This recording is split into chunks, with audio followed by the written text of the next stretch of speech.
Oi galera, tudo bom? Aqui é a professora Michele e hoje nós vamos ter mais uma aula de redação abordando o módulo 10, capítulo 30, onde o conteúdo é ler para escrever, certo? Bom, quando nós falamos em escrita e reescrita, nós precisamos entender a questão da intertextualidade. Então, todo texto que produzimos estabelece um vínculo com outros discursos, ou seja, em nossos textos estão presentes saberes, valores e conteúdos recuperados de outros textos com os quais já interagimos. Na tirinha abaixo, por exemplo, a intertextualidade está explícita por meio da referência a outros textos. Observe. Então, nós temos aqui um local, praticamente um restaurante, uma lancheria, chamado Pratos Feitos, e onde nós temos aqui os personagens conversando. Que slogan você sugere para o nosso restaurante? E ele responde: na nossa cozinha nada se perde, tudo se transforma. Ou seja, esse ditado popular aqui está sendo retomado, né, com outra roupagem, digamos assim, para poder ser aproveitado nesse restaurante deles em questão. E também a gente pode fazer uma questão de interpretação, ou seja, que nada de alimentos, nada de produtos, então, nesse restaurante se perde, tudo vai ser transformado, vai ser reaproveitado. Então, além da questão da intertextualidade, nós temos a questão da interpretação também, contida em uma mesma tirinha, certo? Bom, qual é a importância da intertextualidade? Nós temos que lembrar que a intertextualidade ela é relação dialógica entre dois ou mais textos. Por exemplo, Adélia Prado se inspirou no poema de Carlos Drummond de Andrade, que ele diz que um anjo torto chegou para ele e disse: vai, Carlos, ser gaucho na vida. Então, Adélia Prado se inspira nesta poética e também faz um poema dizendo que um anjo lindo, perfeito, um belo de um querubim chega para ela e diz: vai, mulher, carregar bandeira. Então, nós temos a questão da intertextualidade, essa reiteração de imagens presentes, né? Por quê? Porque a gente tem, então, um texto inicial, um texto original, que serve de inspiração para a produção de um novo texto. Então, aqui a importância da intertextualidade. Onde nós produzimos isso? Quando nós escrevemos resumos, resenhas, paródias, paráfrases, citação, quando nós utilizamos a citação de filmes, citação de obras literárias, citação de autoridade, e quando nós fazemos essa relação, essa reiteração de imagens, certo? Então, relação entre imagens, que também pode acontecer, certo? Bom, o que vem a ser o resumo, então? Né? O resumo é a reunião das ideias principais de um texto. Resumir um texto nos ajuda a interpretá-lo com mais facilidade e é um bom mecanismo para o desenvolvimento da capacidade da produção textual. Coloco para vocês aqui algumas etapas que devem ser consideradas, levadas em consideração quando nós fazemos um resumo. Então, isso aqui vocês encontram lá na página 7, eu só organizei de melhor modo para vocês. Então, nós temos aqui as seguintes etapas. Leitura global do texto, então uma primeira leitura, a fim de compreender qual é o objetivo dele. Passamos para uma segunda leitura, sublinhando, anotando à parte a ideia central de cada parágrafo. Depois, nós temos a redação desse resumo, atentando-se para não incluir informações extras, como dados, exemplos, citações, que são totalmente dispensáveis aqui.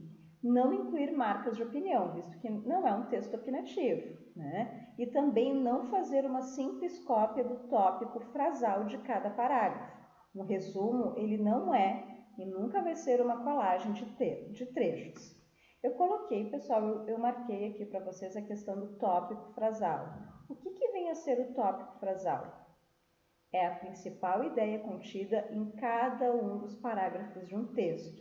Então, ele deve ser curto, né? Uma palavra, uma expressão pode definir, então, um parágrafo todo. Então, isso se chama tópico frasal, certo?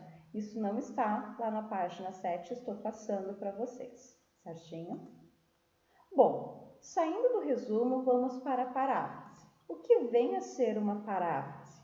A paráfrase consiste em reproduzir, copiar um texto por meio de frases ou palavras sinônimas, ou seja, nós vamos utilizar a questão dos sinônimos aqui, é sinonímio, certo? Coloco alguns exemplos para que vocês possam compreender melhor como isso de fato acontece. Os alunos fizeram a prova. A prova foi feita pelos alunos. Então, é um modo semelhante de passar aquela ideia, porém com outras palavras, certo? Ele se parece com o pai, ele tem a aparência do pai. Parece que eles vieram à escola. Aparentemente, eles vieram à escola. Eles pediram insistentemente para eu cantar. Eles pediram insistentemente que eu cantasse. O professor pediu estudo e empenho aos alunos. O professor pediu aos alunos que se empenhassem e que estudassem. Então, a paráfrase é o meio de dizer a mesma coisa com o mesmo sentido, porém utilizando outras palavras, ou seja, palavras sinônimas, certo? Vamos adiante. Bom, é importante ressaltar a síntese em textos jornalísticos, tá? A habilidade de síntese é muito importante na composição dos diferentes textos jornalísticos. Em notícias, por exemplo, o slide, que é a parte inicial do texto noticioso, deve apresentar uma visão geral do fato relatado, de modo que o leitor consiga identificar nas linhas iniciais o que aconteceu, com quem aconteceu, como aconteceu, onde aconteceu, quando aconteceu e por que isso aconteceu, certo? A parte inicial de entrevistas costuma apresentar um resumo da vida do entrevistado, destacando os pontos relevantes da conversa. Na primeira página dos jornais, notícias, reportagens e artigos, ganha uma síntese para chamar a atenção do leitor aos fatos de destaque do dia. O mesmo ocorre em capas de revistas, nas quais há sempre uma reportagem ou artigo de destaque. Então aqui, pessoal, essa síntese ela é feita para chamar a atenção do leitor, para que ele se interesse e dê continuidade a essa leitura, certo? É uma estratégia utilizada aqui. Voltando então, né? Então nós já vimos o resumo, vimos paráfrase e agora nós temos a paródia. A paródia consiste em reproduzir, copiar um texto por meio de frases ou palavras sinônimas, porém em tom irônico, cômico, crítico, sarcástico. A paródia, assim como a paráfrase, tem um caráter também recriador. Então, coloco aqui para vocês 2 exemplos. Quem ri por último ri melhor, é um provérbio que todo mundo conhece. Como seria a paródia disso? Quem ri por último não entendeu a piada, ou seja, acabamos de fazer aqui, de reproduzir um texto que já existe, porém com um tom irônico, debochado, né, zoando disso. Um outro exemplo, quem tem boca vai a Roma, é um ditado popular, todo mundo conhece. E como seria a paródia, então, deste ditado popular? Quem tem carro vai a Roma. Obviamente, né, estou fazendo aqui uma crítica, estou sendo sarcástica, estou debochando, estou fazendo uma comédia em cima disso. Só para que vocês saibam, esse ditado popular, na verdade, não é quem tem boca vai a Roma, né? Então, nós temos muitos ditados populares que são utilizados de modo errôneo. Este aqui é um deles. O correto é quem tem boca vai a Roma, ou seja, de vaiar, tá? E não simplesmente de ir, que é a sensação que é utilizado hoje em dia, certo? Nós entendemos hoje em dia que quem tem boca vai, no sentido de ir, se dirigir ao lugar. E não é, era de vaiar, o ditado popular correto. Bom, saindo da paródia, nós temos a resenha. O que vem a ser uma resenha? A resenha apresenta uma extensão maior do que o resumo, porque ele é muito mais detalhado.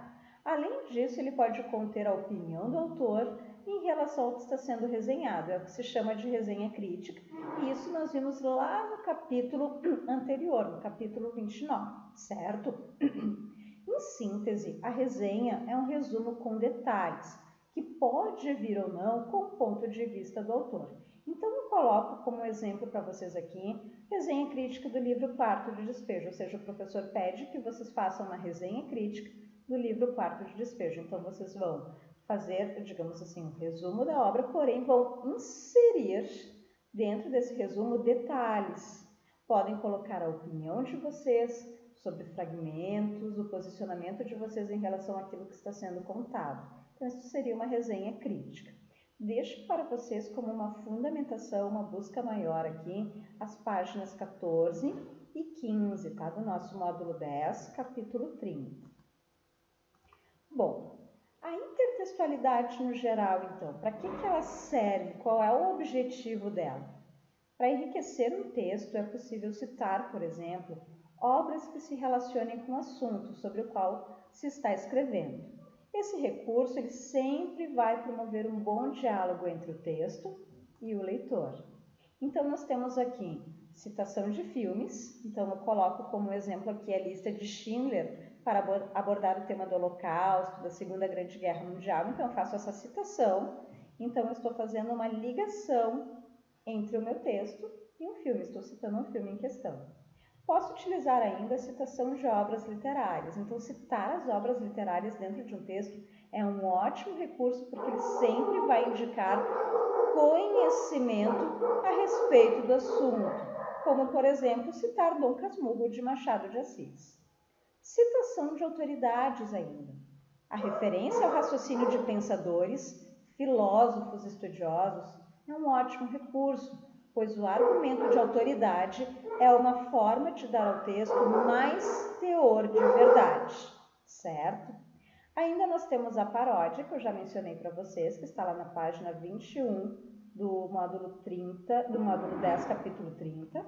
Nós temos a paráfrase, que está na página 22, e a questão da intertextualidade usada em imagens na página 22 também. Bom, eu deixo como algumas atividades, são poucas, questão 3 na página 10, questão 4 na página 11, ler o texto Na Janela para o Mundo na página 13, questão 13 que está na página 18 e 19 e a questão 14 que está na página 19, certo? Bom, espero que vocês tenham conseguido compreender então a questão da intertextualidade quando produzimos resumos, resenhas, paródias, paráfrase, utilização das citações, né? Citações de filme, de autoridade, utilização de imagens.